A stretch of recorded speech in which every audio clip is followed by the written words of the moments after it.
আমার সামনে উপস্থিত প্রিয় ভাই ও বোনেরা এবং মিডিয়ার মাধ্যমে সমগ্র বাংলাদেশ থেকে যারা দেখছেন এই অনুষ্ঠান, প্রিয় ভাই বোনেরা, প্রিয় মা বোনেরা, আসসালামু আলাইকুম।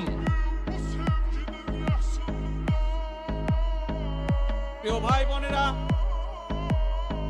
আজ প্রথমেই আমি রব্বুল আলামিনের দরবারে হাজারো লক্ষ কোটি শুকরিয়া জানাতে চাই। রব্বুল আলামিনের অশেষ রহমতে আজ আমি আমার প্রিয় মাতৃভূমিতে ফিরে আসতে পেরেছি আপনাদের দোয়ায়, আপনাদের মাঝে।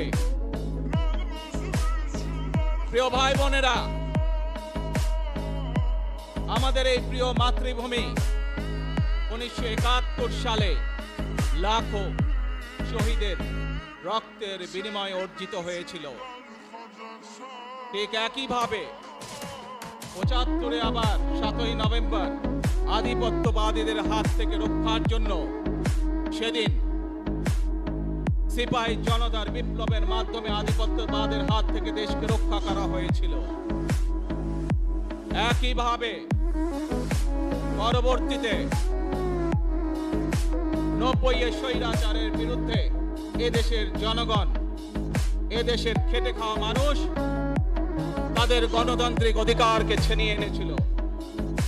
কিন্তু তারপরেও ষড়যন্ত্রকারীদের ষড়যন্ত্র থেমে থাকেনি।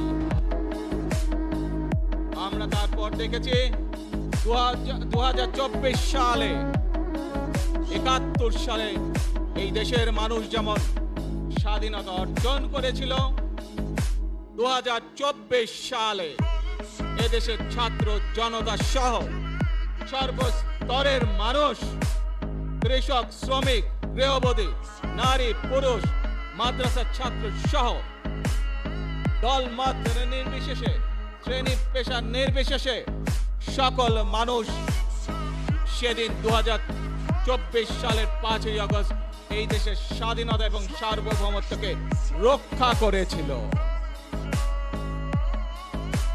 প্রিয় ভাই বোনেরা, আজ বাংলাদেশের মানুষ কথা বলার অধিকার ফিরে পেতে চায়। তারা তাদের গণতান্ত্রিক অধিকার ফিরে পেতে চায়।